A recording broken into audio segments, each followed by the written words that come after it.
All right, welcome back to the Ottawa studios of Inside My Canoe Head. I am your host, Dr. D. Today, we are talking about the fifth and final part of the roadmap to resilience. This is the advancing resilience. It's a verb, not a noun. So if you really want to take it to the next level, sit back, grab yourself your favorite beverage. Let's get at her.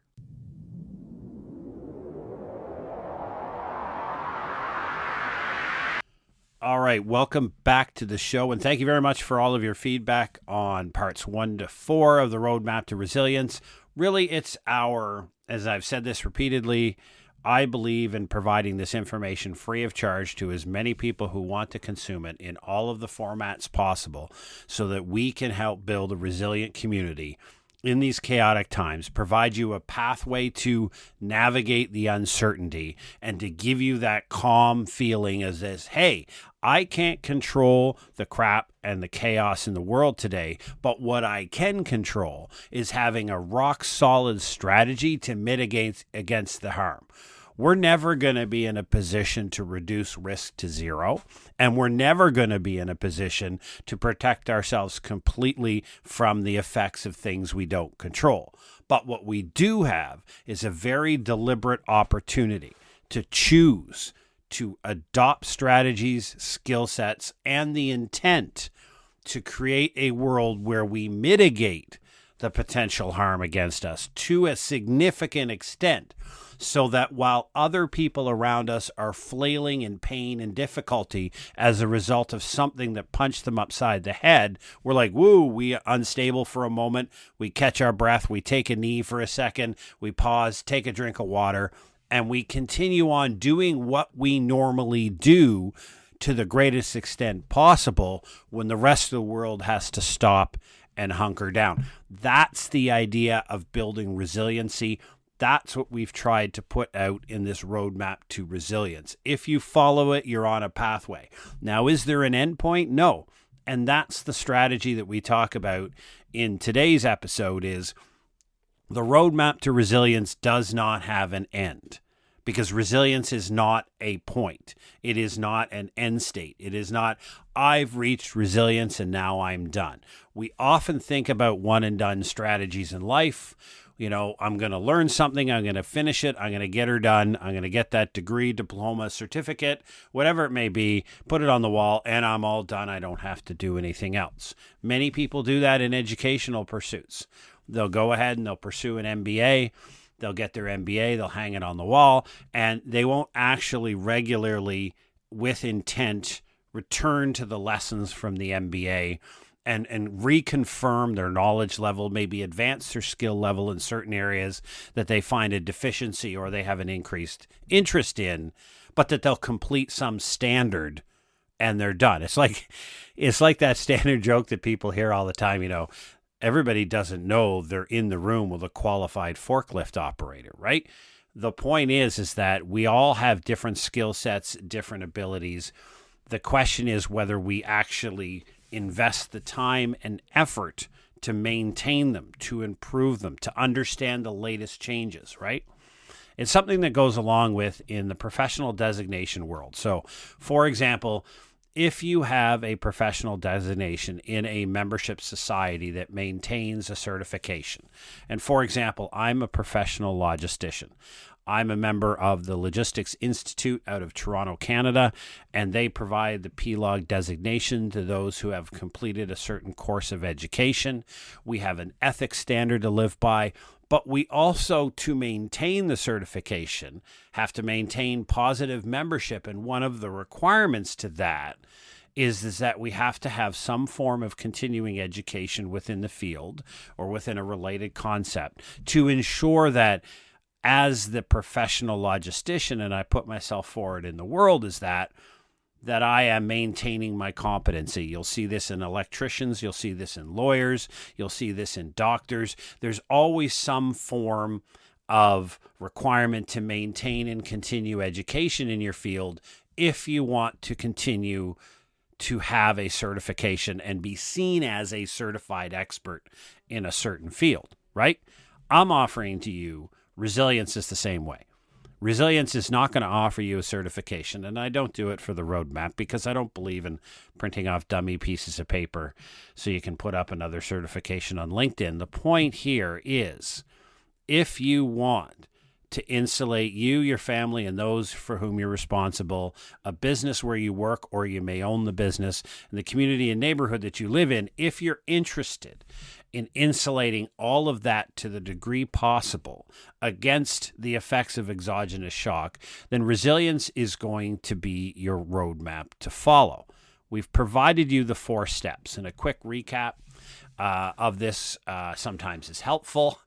In the first one, we called it Understanding the World Around Us, and we talked about what resilience is, what the idea of preparedness is grounded in, and then we talked about the idea of emergency management, what they do in society for you while they're there. You know, we've defined what an emergency is, the loss of critical infrastructure.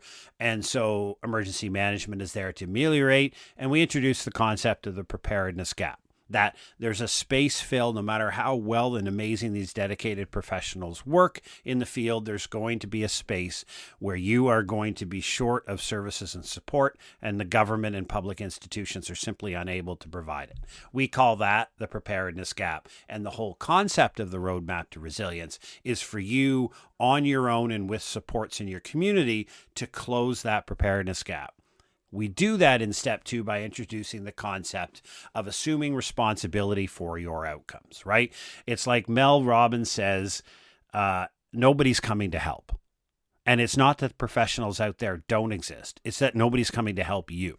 Nobody's going to fix your life. Nobody's going to rescue you. Like, this is your responsibility. So this is an intentional action. If you want to build resilience, you have to look that incredible person in the mirror and accept responsibility for your own outcomes. It's what you need to do.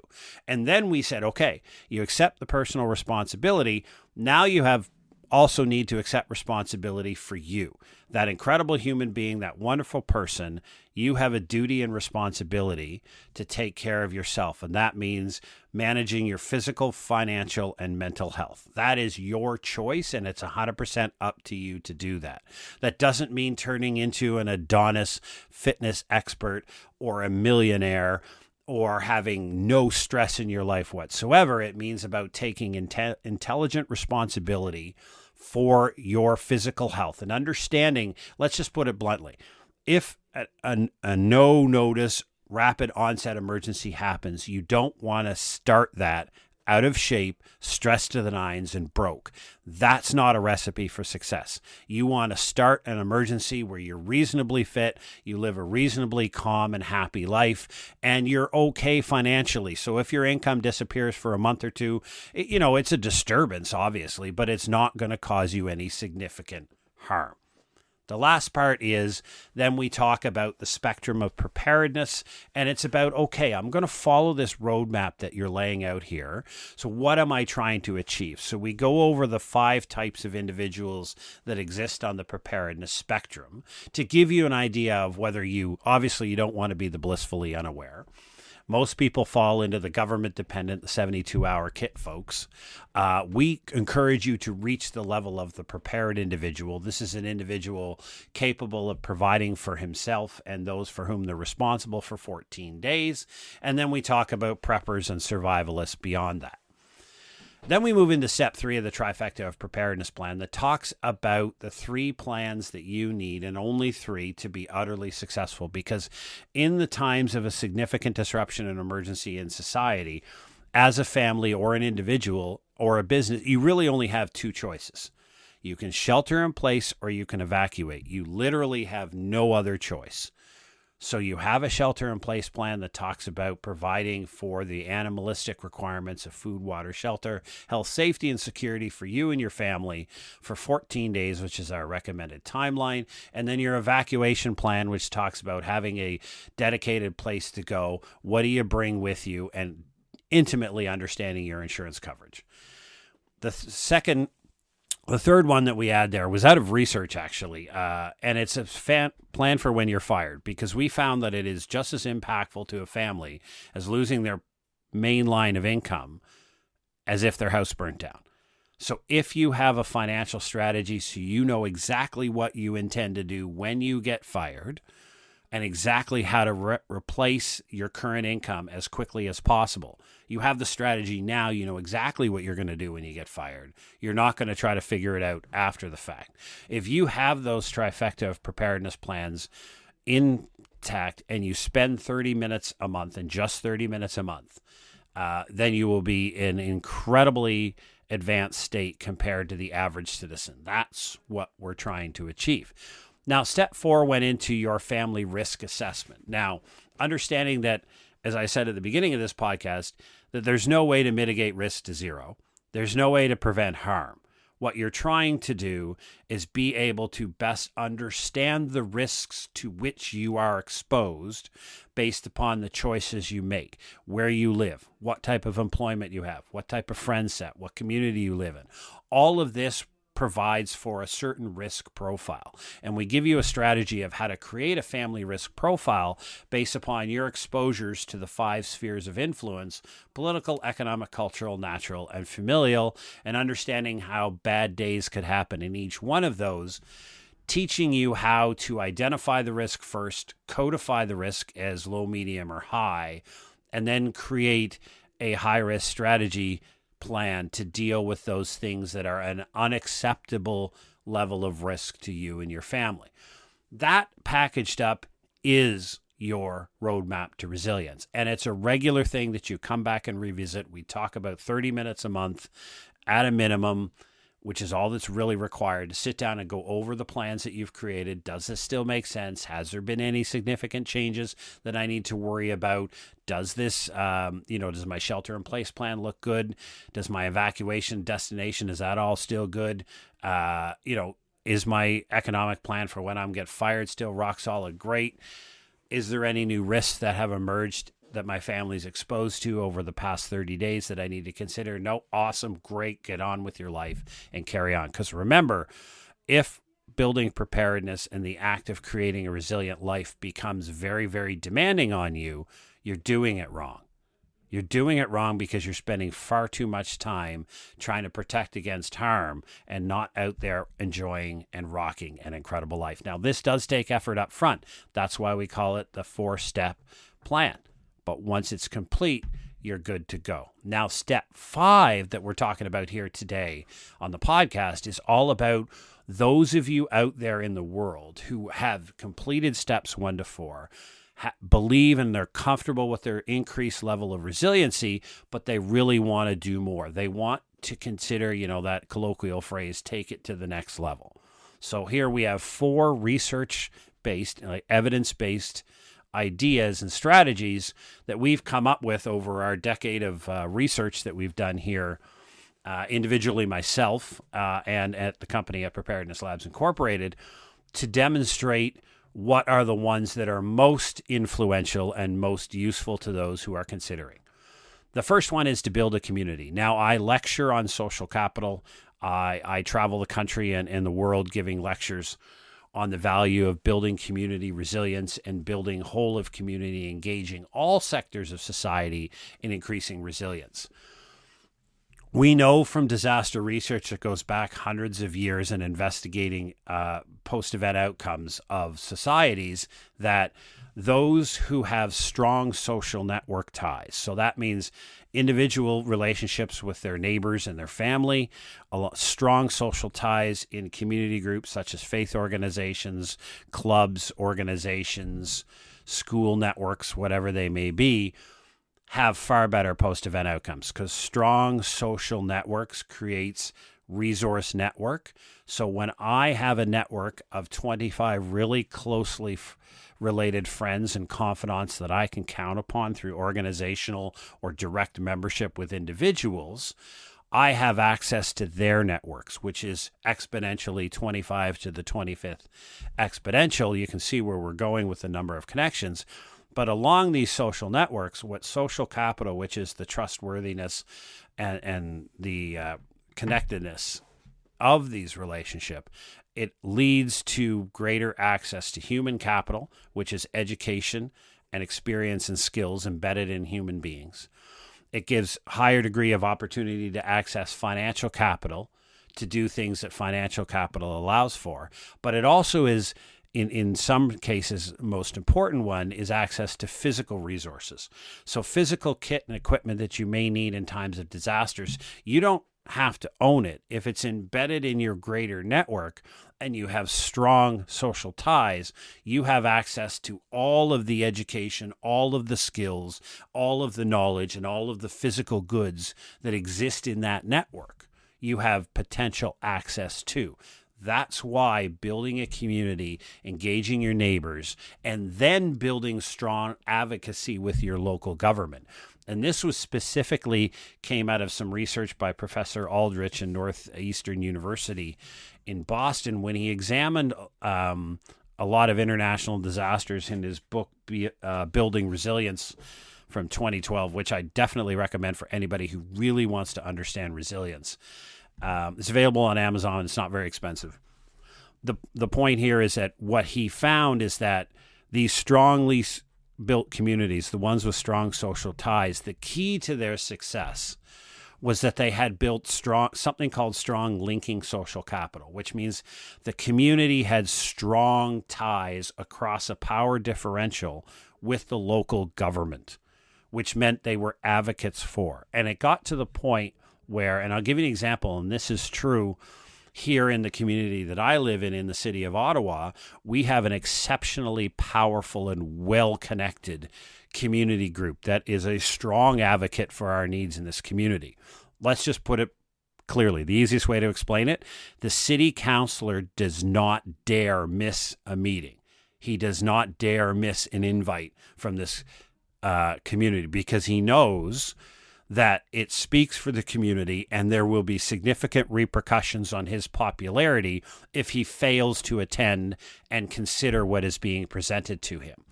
That's a strong relationship with the community and the local government. That is a key to success. The second one is talking about detailed scenarios. And this offers for people that when you've looked through your trifecta of preparedness plans, you get a solid plan. When you look at the family risk assessments, you come up with a number of high-level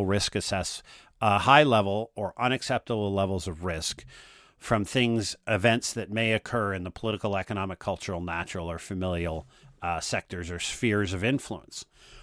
When you take those, you try to mitigate those, and we teach how to do that in step 4. But often what happens is people are looking for more. They're looking for a family will come up with obviously less than 5.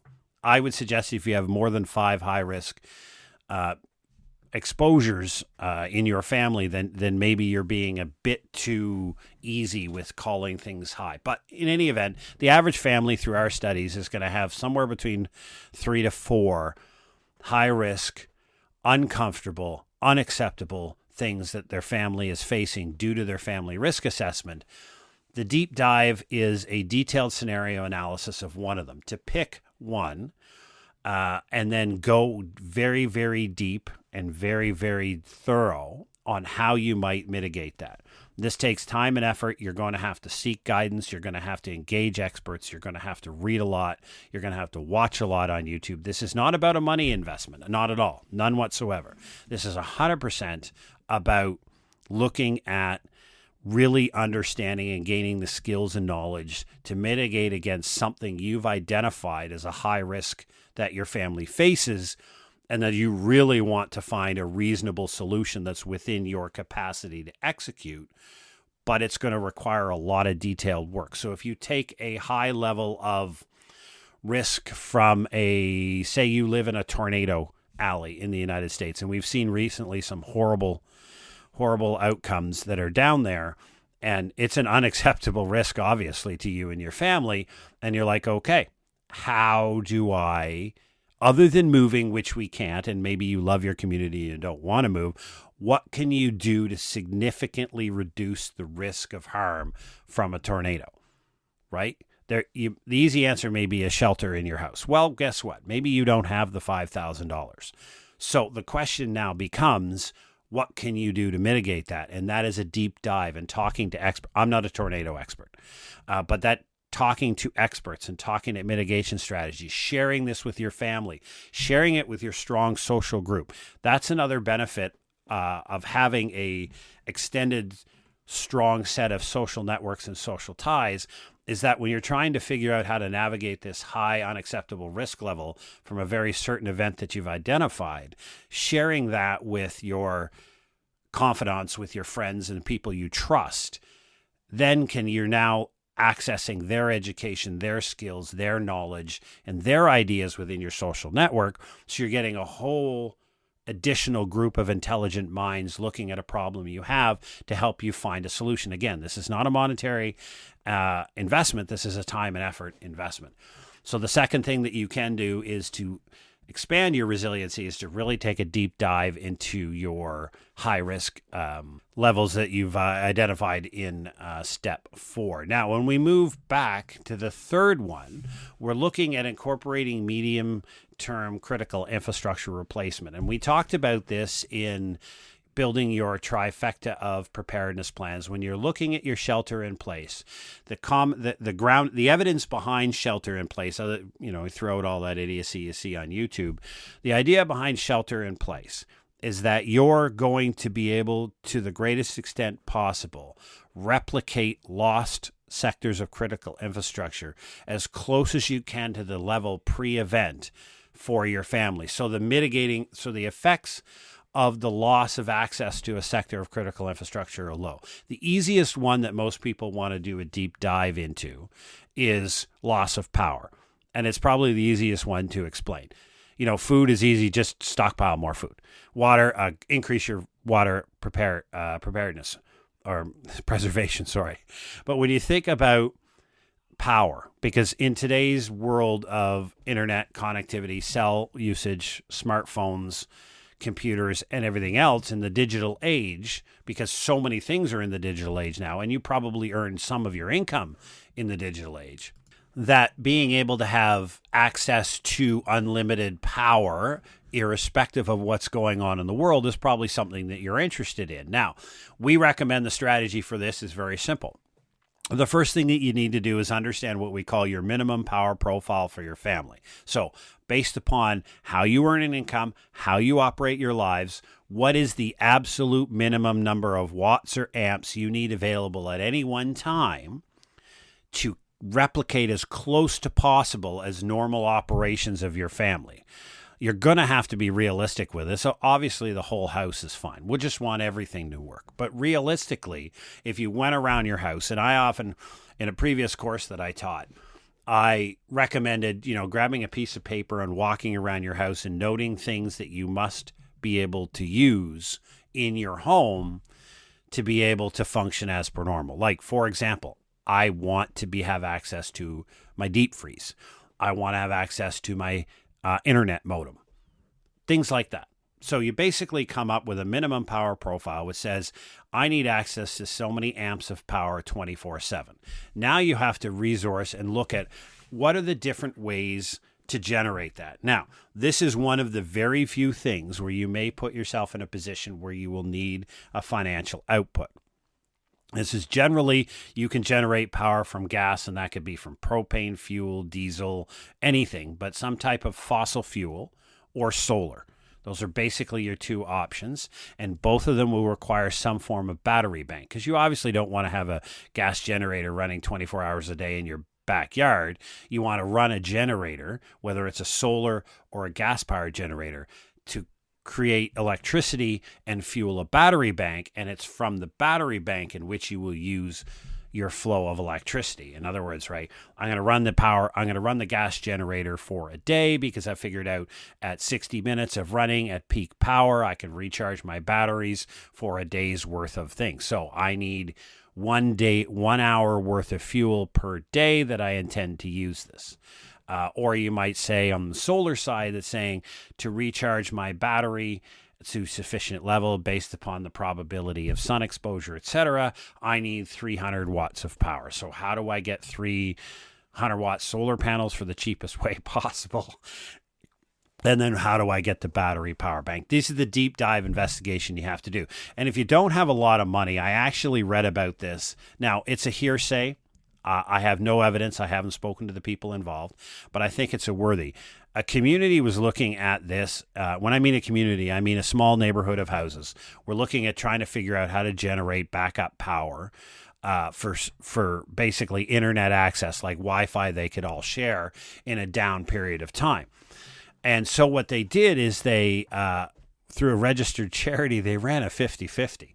Like, I don't know where you live, but here in Canada, 50-50s are utterly wonderful. Everybody loves them. We do it here in Ottawa for the Snowsuit Fund. We generate probably $400,000 a year for kids to have access to free snowsuits, because we live in the world's coldest capital, for the winter, simply by having a 50-50. So everybody piles in and donates money, and we all have a chance at winning the other half. So this community did it. And what they were looking for was to be able to generate a solar farm. And when I mean farm, I mean, 1,000, 2,000 watts, and the battery bank, so that for an extended period of time, they're literally talking weeks and months, they'd have the ability to sustain internet access, whether that be through Wi-Fi Wi-Fi modem or direct connection for everybody in their community.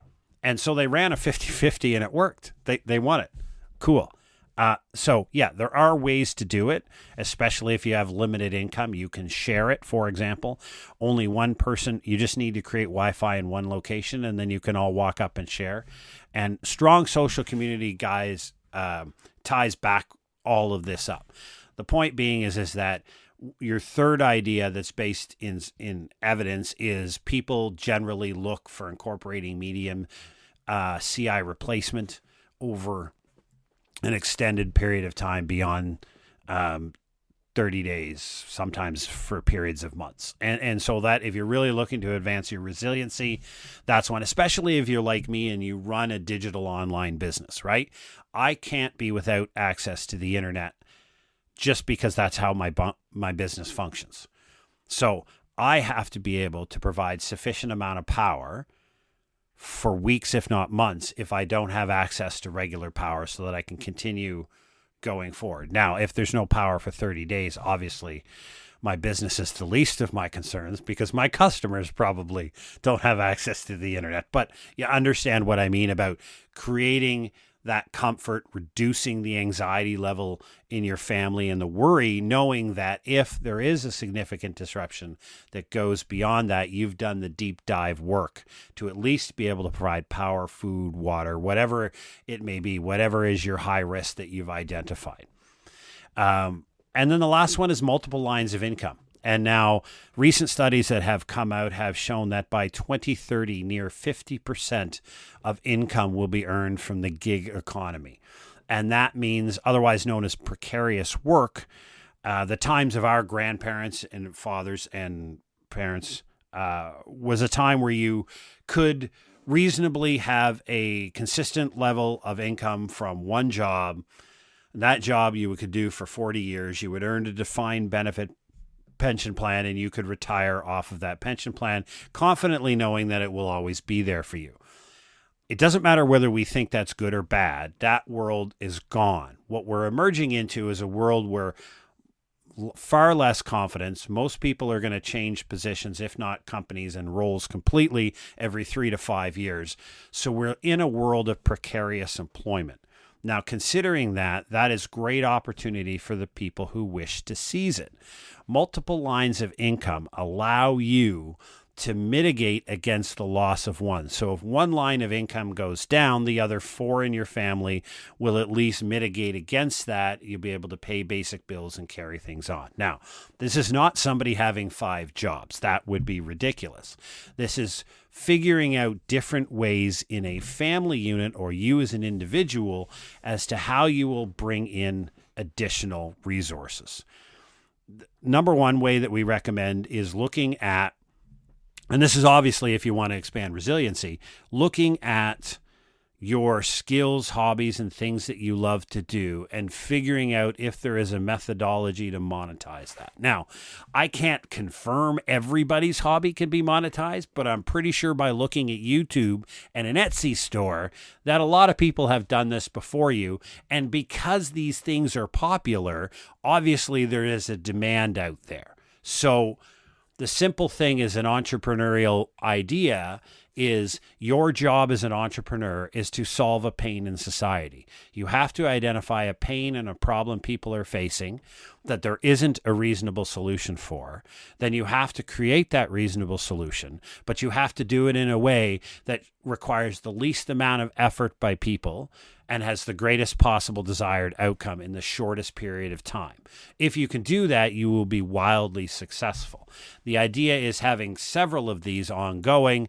So, for example, you have 3 adults in the family, 4 adults in the family. Well, everybody's earning an income, everybody's pooling resources, and you're considering the world around us. Again, I'll return to the idea, this is not an ideal way in a lot of people's minds because we've been culturally accustomed to a different way of earning income.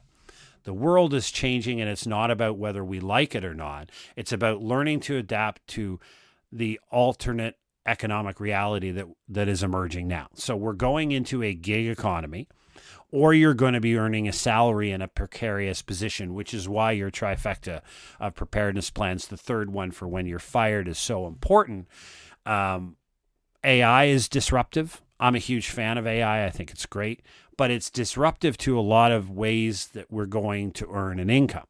So it's our responsibility, again, all the way back to assuming personal responsibility in step 2, is that you earning an income is on your shoulders. How you do that is up to you.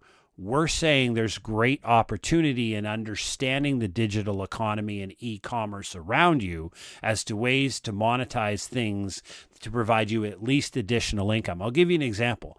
I have one line of income that might only generate $270 a month, maybe. Like, not a lot of money. But I'll guarantee you it is there, and it provides a little bit of breathing room for other things. I know at least I can cover that much of an income. So we're not necessarily talking about 5 lines of income making, thousands of dollars each. We're talking about you having a job probably, but having several other ways that you can make money. And some people freelance. Some people love to do, like, for example, you may be somebody who loves photography and you take great photography. Well, guess what? People buy photos, right? People pay for great paintings. People pay for things. So how do I monetize my skill set to be able to earn a little bit extra money? And again, I know the naysayers are out there. Everybody should be able to earn a living wage. I get the entire political and economic argument about everybody should have a living wage. I'm a realist. I like to live in the world in which I actually live, not the one I want to live in. And the one I live in tells me that by 2030, 50% of income will be precarious gig work. So you either embrace that and succeed, or you sit back and pound your fists like a petulant toddler and don't. That's your choice. Maybe a bit harsh for some people to hear it, but the point is, building and advancing resiliency is about protecting your interests. It's about giving you the skill sets and the strategies to be able to navigate those shocks that are beyond your control, that influence and impact how you and your family intend to live your life, right? So it's understanding the world you live in, not the one you want, not the one you like, but the one you live in, and then figuring out, how do I create stability so that I can navigate uncertainty, knowing I can't eliminate risk. I can't eliminate uncertainty. I can't create a perfect, calm world. But what I can do is dial back the stress in my life, knowing that when the bad day happens, because it always happens, I know what I intend to do. I look over it 30 minutes a month. And so at least I know that I can shelter in place. I can evacuate. I can restore my income when I'm fired. I have a bunch of risks that I've assessed, and I have a handful of risks that are at a high unacceptable risk level, and I'm working through strategies to do my best to mitigate those. That's what somebody does who's adopted the roadmap to resilience. Somebody who has made the conscious decision that they are responsible for their outcomes. They're going to do what they can within their own limitations to harbor the greatest amount of capability within themselves, their family, their community, their neighborhood, and their strong social ties across groups and membership organizations. Because remember, often preparedness is seen as a one and done, you're on your own. But in reality, resiliency can only be built in the collective. It is very difficult to build individual resiliency and not engage the collective and create a common group of people. I talked about in step 2, when we talked about preppers, that they often have communities, right? And most preppers, as we actually define it based upon evidence, are just probably your neighbor and you have no idea. These are just individuals who've decided that, hey, you know what?